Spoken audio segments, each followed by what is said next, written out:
Today, we're coming together to break bread, and in doing so, shine a light on anti-Semitism. I've always kind of felt a little bit like a target, but I felt like that because maybe I was just a leader.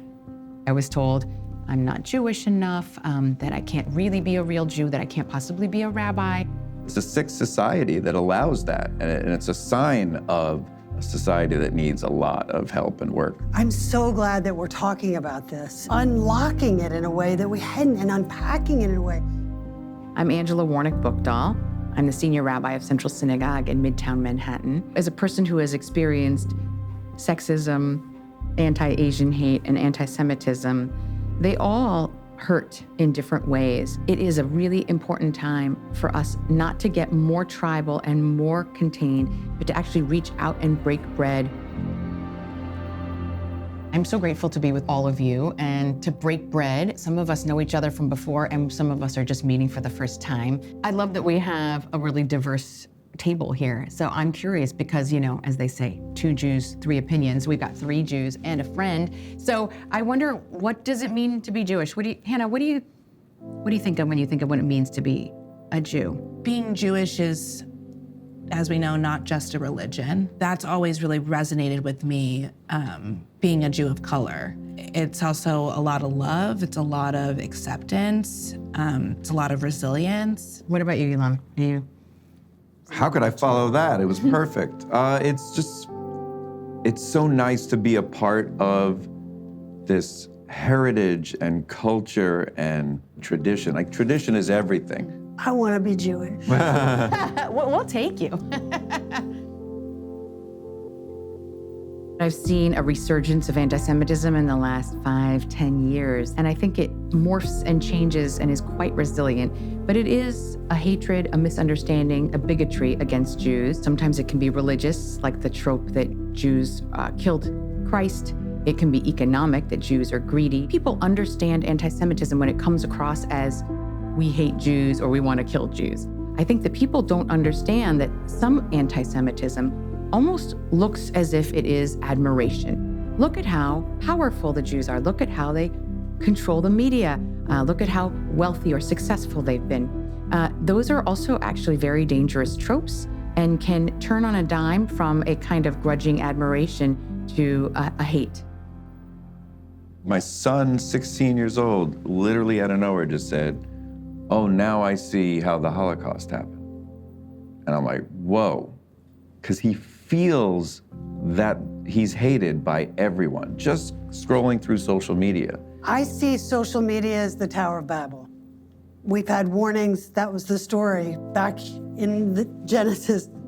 It's coming, and it's come. It's so unimaginable. It's unfathomable for a 16-year-old. What do you say to him? I say it's not the whole world. What he's seeing on social media is just a sampling of how the world really is. There is no answer. It's just a conversation that keeps going, and you talk about history, but I also want to fill him with pride. This is this thing about hate. Yeah. Is that people say love is blind. If that's true, hate is indiscriminate. Hating a group of people makes no sense to me and never did.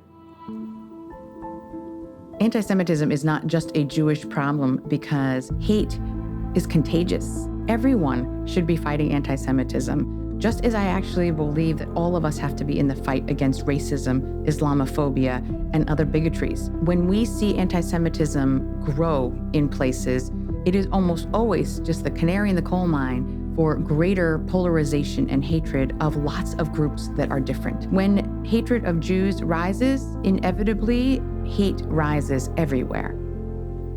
I feel like I actually was quite exposed as a young girl to lots of different forms of hate, actually. I grew up with a very strong Black mother who, you know, definitely rooted my identity in some of her cultural experiences. No matter what her challenges were, she always was going to lead with love, head held high for no matter what. So I'm just curious, you know, how you see the threat of anti-Semitism and how it impacts other kinds of hate. Once it's out there, beware. I mean, I think that that's what we're talking about, that it doesn't, no, it won't end there. It's just getting fuel. What starts with the Jews never ends with us.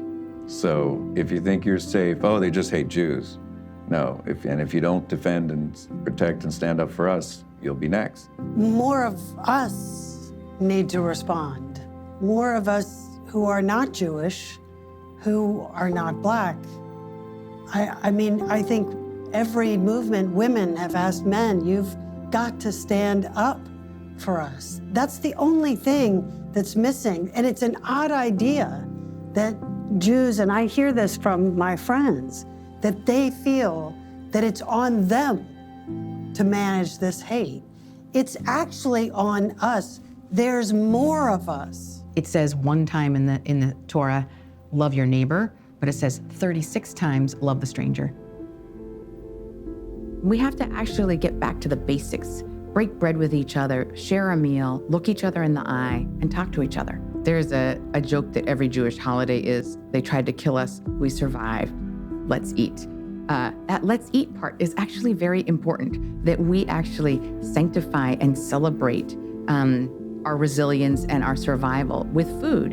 And the principle that food is the way you gather community is an age-old Jewish tradition, and it's actually found in lots of cultures. When you sit together at a table and break bread, literally or metaphorically, there's almost no way that you can't start to see the humanity on the other side.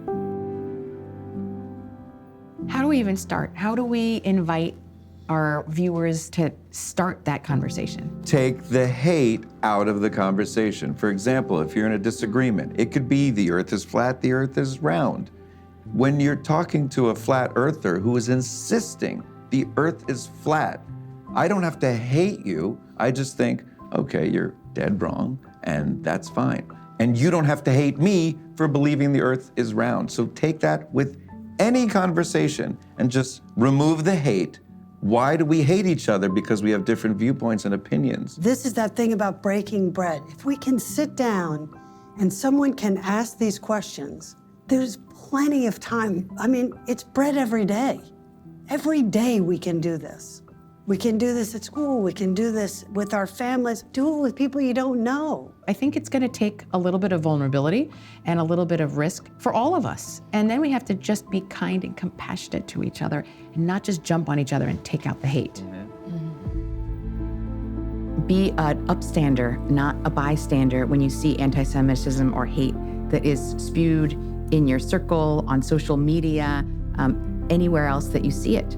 Let's get together and break bread and practice those muscles of really talking about ideas across lines of difference.